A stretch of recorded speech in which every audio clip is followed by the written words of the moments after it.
بہت بڑا طبقہ ہے جو اس نفرت کی سیاست کو ملک کی تباہی کا سبب سمجھتا ہے۔ جمعیت علماء کی یہ تحریک ہے، ہم اسی لیے آپ کے پاس آئے۔ ہم وقف بل کو ایک مذہبی مسئلہ سمجھتے ہیں۔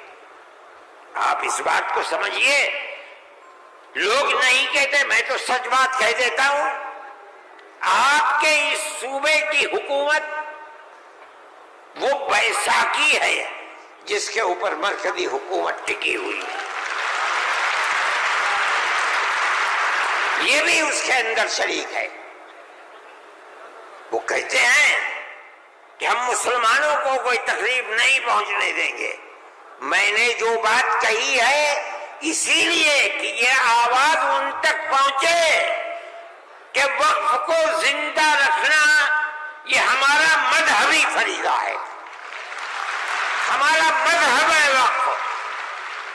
اگر آپ اس کی تائید کریں گے تو مسلمان خود فیصلہ کرے کہ آپ کی گورنمنٹ آپ کے مذہب کو زندہ رکھنا چاہتی ہے یا آگ لگانا چاہتی ہے۔ جمعیت علماء ہند زندہ باد، مولانا ارشد مدنی، نعرہ تکبیر، اللہ اکبر، ارشد مدنی قلم بڑھاؤ، تمہارے ساتھ ہیں، جمعیت علماء ہند زندہ باد۔ میرے بھائی، تیسرا مسئلہ مدرسوں کا مسئلہ ہے۔ مدرسے دو طرح کے ہیں، ایک وہ مدرسے ہیں جو گورنمنٹ سے امداد لیتے ہیں، ایک وہ مدرسے ہیں جو گورنمنٹ سے ایک پیسہ بھی نہیں لیتے۔ ہم پہلے سے کہتے تھے، لوگوں سے بلاتے تھے کہ پیسہ مت لو۔ یہ ہو نہیں سکتا کہ گورنمنٹ دے اور تم سے لینا، یہ نہیں ہو سکتا۔ آج سے تقریباً 15-20 سال پہلے دلی کے اندر ایک میٹنگ بلائی، بہار کے لوگ بھی اس وقت گورنمنٹ میں تھے، یہ بھی تھے،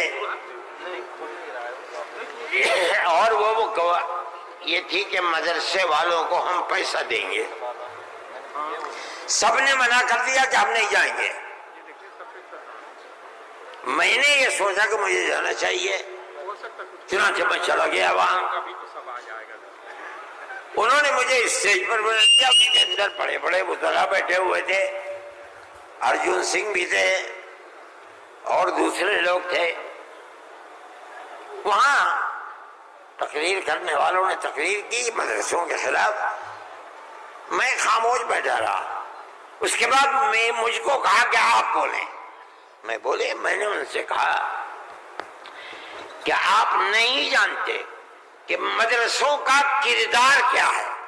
میں آپ کو بتاتا ہوں، جب 1857 کے اندر لوگوں کا قتل عام ہو گیا تو اب ملک کی آزادی کے لیے جہاد کرنے والے مجاہد ہی ختم ہو گئے۔ جن لوگوں نے جہاد کیا تھا وہ جیل میں پکڑے گئے۔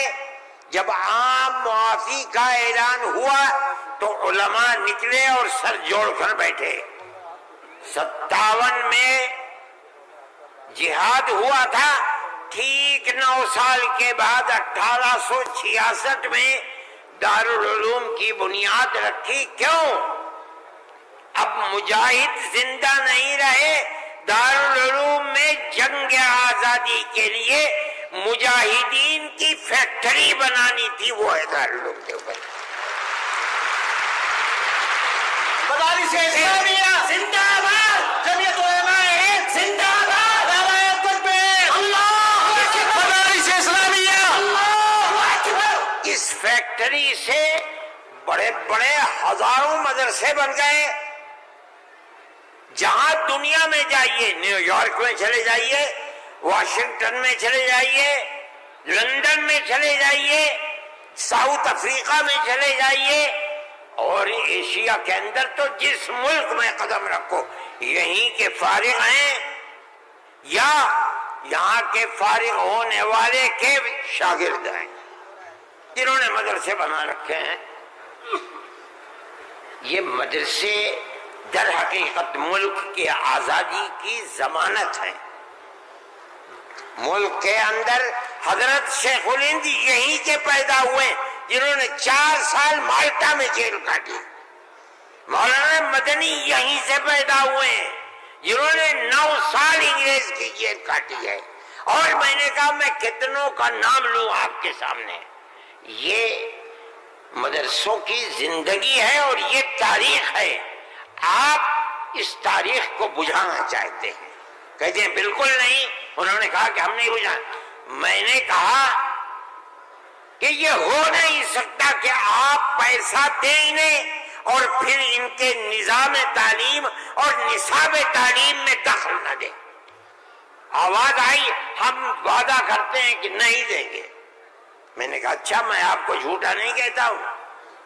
مجھے یہ بتائیے کہ ابھی الیکشن میں 3 سال باقی ہیں، کیا آپ یہ ضمانت دے سکتے ہیں کہ 3 سال کے بعد جو الیکشن ہوگا اس الیکشن کے نتیجے میں کامیاب ہو کر آپ ہی اقتدار کی کرسی پر بیٹھیں گے؟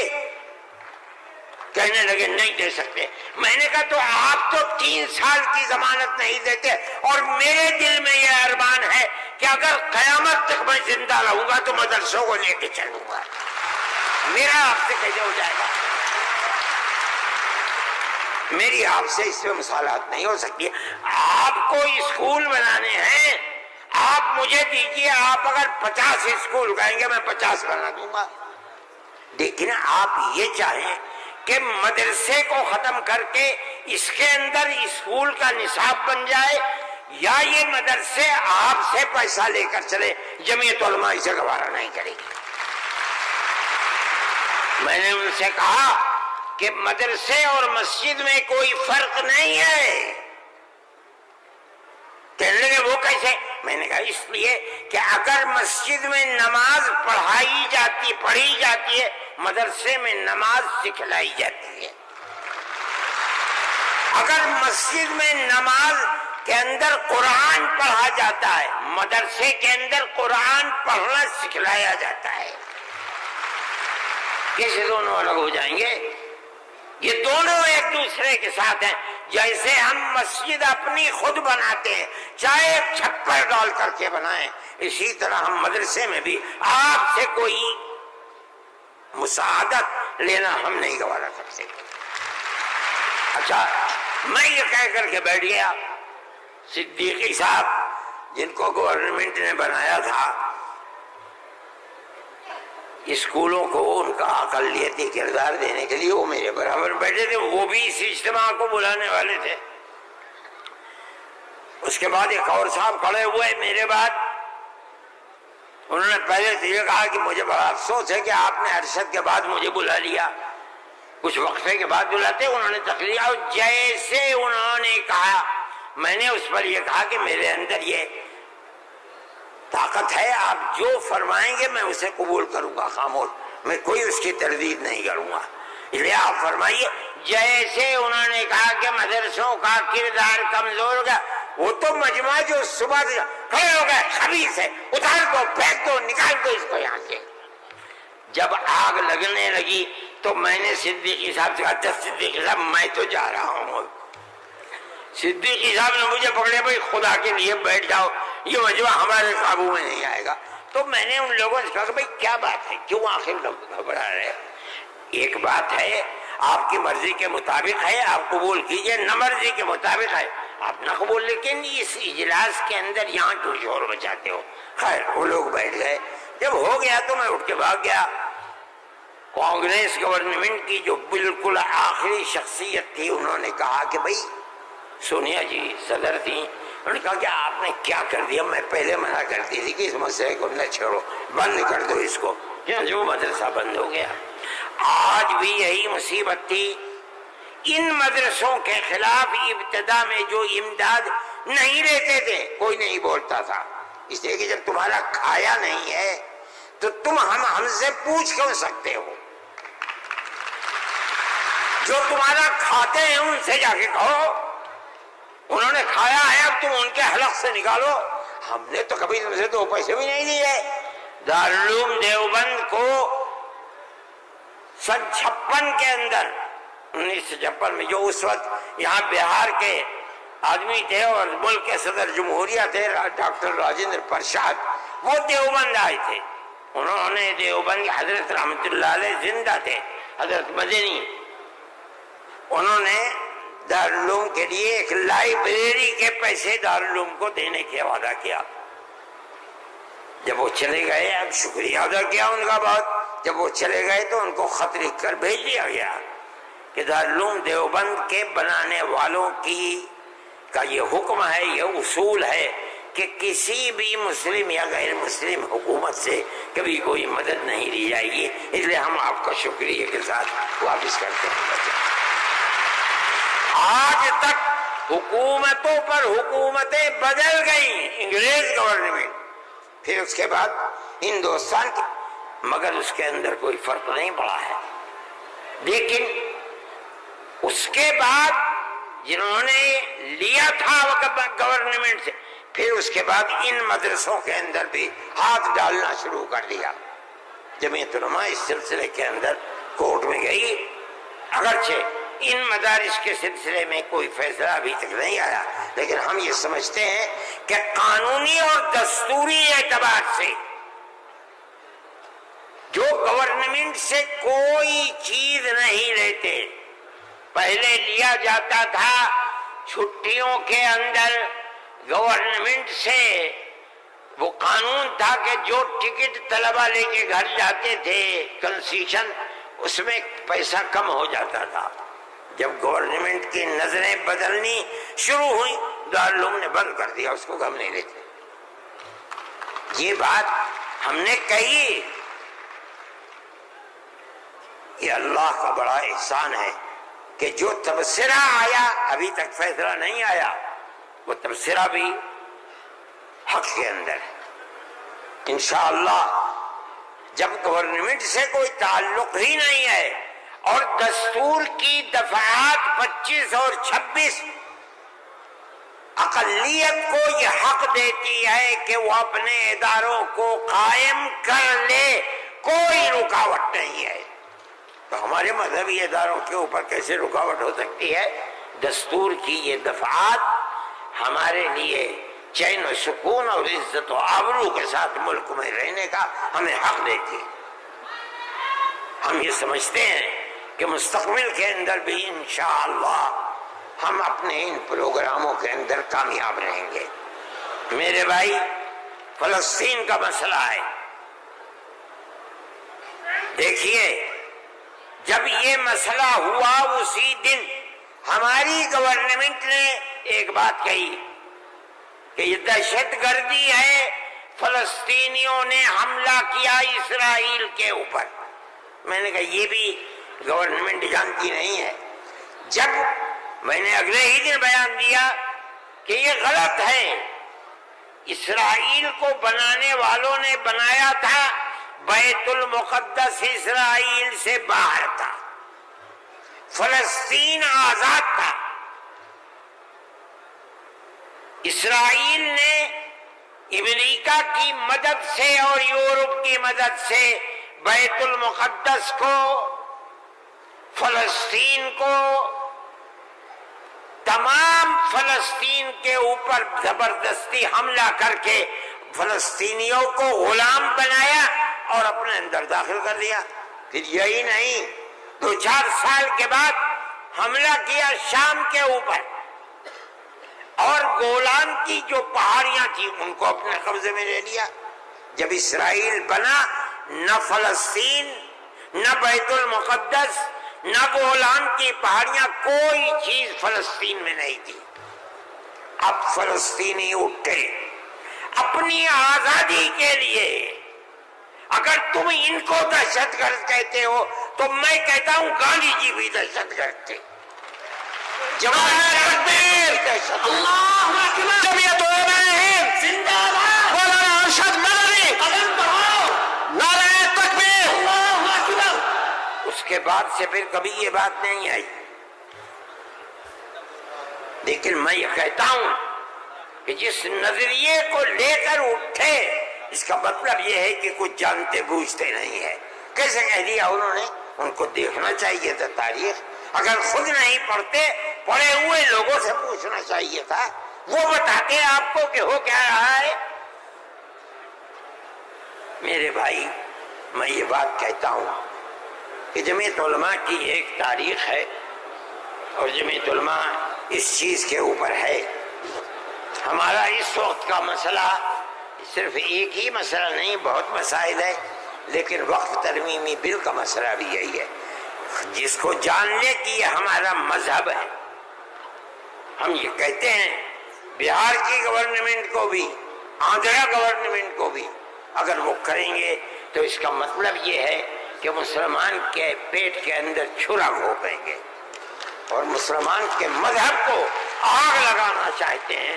مسلمان کو سوچ لینا چاہیے کہ وہ کیا کرے گا اور مستقبل کے اندر اسے اس جنجال کو کس طرح نمٹانا ہے۔ ہم ایک بات کہہ رہے ہیں اور ہمیں یہ کہنے کا حق ہے، اس لیے کہ دستور کے خلاف ہے۔ دستور نے ہمیں مذہبی آزادی دی ہے۔ آپ وقف کو مذہب نہیں سمجھتے، لیکن اس لیے نہیں سمجھتے کہ نہ آپ قرآن کو جانتے ہیں نہ آپ حدیث کو جانتے ہیں۔ حضرت عمر رضی اللہ تعالی عنہ نے اپنا ایک باغ وقف کرنے کی نبی کریم علیہ السلام سے اجازت چاہیے، جو خیبر میں تھا۔ آپ نے فرمایا میری رائے یہ ہے کہ تم باغ کو وقف مت کرو، بلکہ باغ کی کھجوروں کو وقف کر دو فقراء اور مساکین کے لیے، اس لیے کہ باغ تمہارا رہے گا، باغ اس کا محتاج ہے کہ تم اس کی دیکھ بھال کرو۔ وقف کر دو گے کوئی دیکھ بھال نہیں کرے گا۔ باغ تمہارا ہے، تم اس کی دیکھ بھال کرو، جو پھل اس کے اوپر آئے گا وہ فقیروں کو اور محتاجوں کو تقسیم کر دو۔ انہوں نے ایسے ہی کر دیا۔ میرے بھائی، وقف 1400 سال سے چلا آ رہا ہے۔ اللہ نے قرآن میں فرمایا ہے، رسول اللہ نے حدیث کے اندر فرمایا ہے، اور چونکہ یہ مجلس اس کی نہیں ہے، ورنہ تو بے شمار اوقاف ہیں۔ خود نبی کریم علیہ السلام نے اپنی زندگی کے اندر وقف کیے ہیں۔ یہ ہمارا مذہب ہے، آپ کیوں اس کے اندر دخل دیتے ہیں؟ آپ یہ کہیں کہ دستور میں لکھا ہوا نہیں ہے، اس کا مطلب یہ ہے کہ آپ یہ نہیں مانتے کہ مسلمان کو آزادی ہے اپنے مذہب کی حفاظت کی۔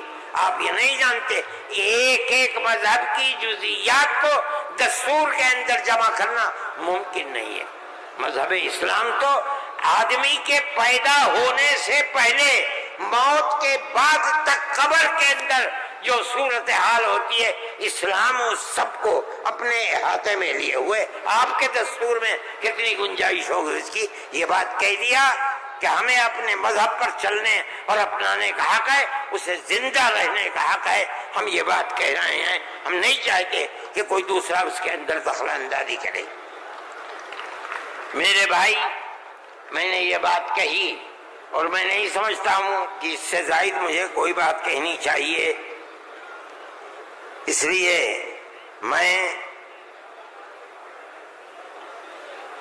آپ حضرات سے کہ تشریف آوری کا شکریہ ادا کرتا ہوں۔ میں اس ہال کے اندر 1-2 مرتبہ پہلے بھی آ چکا ہوں، مگر میں نے کبھی مسلمانوں کا اتنا بڑا مجمع یہاں نہیں دیکھا۔ میں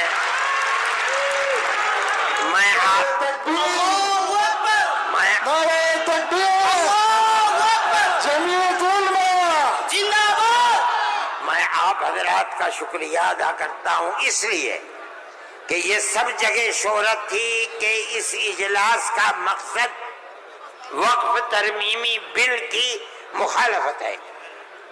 اس کا مطلب ہے کہ بہار کا مسلمان ہر اس طاقت کا مخالف ہوگا جو وقف ترمیمی بل کی تائید کرے گا۔ اس لیے آپ حضرات کا اس گرم جوشی کے ساتھ یہاں آنا، میں جمعیت علماء کے ایک خادم کی حیثیت سے آپ کا شکریہ ادا کرتا ہوں۔ اللہ آپ کو خوش رکھے، خیر و عافیت کے ساتھ رکھے۔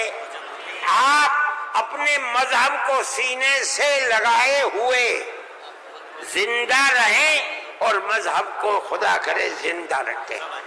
میں آپ سب حضرات کا شکر گزار ہوں، جو لوگ باہر سے آئے ہیں میں ان کا بھی شکریہ ادا کرتا ہوں۔ جن لوگوں نے پٹنے کے رہنے والوں نے، قادری صاحب کے صاحبزادے اور جمعیت علماء کے ورکرز جو یہاں کے ہیں یا باہر کے رہنے والے ہیں پٹنے کے علاوہ کے، جن لوگوں نے کوشش کی ہے، جمعیت علماء کے دل میں اس کی بڑی قدر ہے۔ اللہ تعالیٰ ان کی کوششوں کو قبول فرمائے اور حکومت کو کسی بھی ایسے کام سے جو صوبے کے اندر یا ملک کے اندر مسلمانوں کی دل آزاری کا سبب بنے اس سے باز رکھے، اور خدا کرے کہ اس ملک کے اندر امن و امان، پیار و محبت مذہب سے اوپر اٹھ کر ہندو اور مسلمان سب مل جل کر اپنی پرانی تاریخ کو یاد کریں اور زندہ کریں۔ مسلمان اور ہندو گاؤں در گاؤں آج سے نہیں 1300 سال سے رہتا چلا آ رہا ہے، کہیں تو کوئی جھگڑا نہیں ہے۔ آج کون سی ملک کے اوپر آفت ہے کہ آگ لگانے ہی کے اوپر سیاست کی بنیاد رکھی ہوئی ہے؟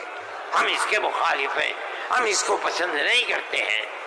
ملک ہمارا ہے، ہم ملک کے اندر امن و امان کو چاہتے ہیں، پیار و محبت کو چاہتے ہیں۔ جس طرح ہندو کا حق ہے مسلمان کا بھی حق ہے، ایک دوسرے کے ساتھ پیار و محبت کرنی چاہیے۔ میں ہر مسلمان سے کہتا ہوں، چاہے گھر ہو، محلے میں ہو، دکان پر ہو، بازار میں ہو، اسکول میں ہو یا اپنے کھیت میں ہو، اپنے پڑوسی ہندو کو اپنا بھائی سمجھو، ایک دوسرے کے ساتھ پیار و محبت کرو، جو ضرورت مند ہے اس کی ضرورت کو پورا کرو۔ تمہارا یہ عمل تمہارا مذہبی عمل ہے، یاد رکھنا۔ یہ نہیں کہ میں کہہ رہا ہوں، جمعیت علماء کا نہیں، قرآن و حدیث یہی کہتا ہے۔ اس لیے آپ اپنی اس محبت بھری زندگی کو دنیا کے سامنے پیش کریں۔ میں ارباب مدارس سے بھی کہتا ہوں، وہ جہاں جائیں، جہاں رہیں، جہاں مدرسہ چلائیں، ایک دوسرے کے ساتھ الجھ ہندو مسلمان کو قریب کرنے کی اپنی تحریک کو زندگی عطا فرمائیں، جو آپ کی تحریک نہیں ہے، اسلام کی دی ہوئی تحریک ہے۔ اللہ ملک کے اندر امن و امان کو قائم رکھے، پیار و محبت کو زندگی عطا فرمائے۔ میں ڈاکٹر صاحب، صدر صاحب، جنرل سیکریٹری صاحب بہار، ان سب کا تہہ دل سے شکریہ ادا کرتا ہوں۔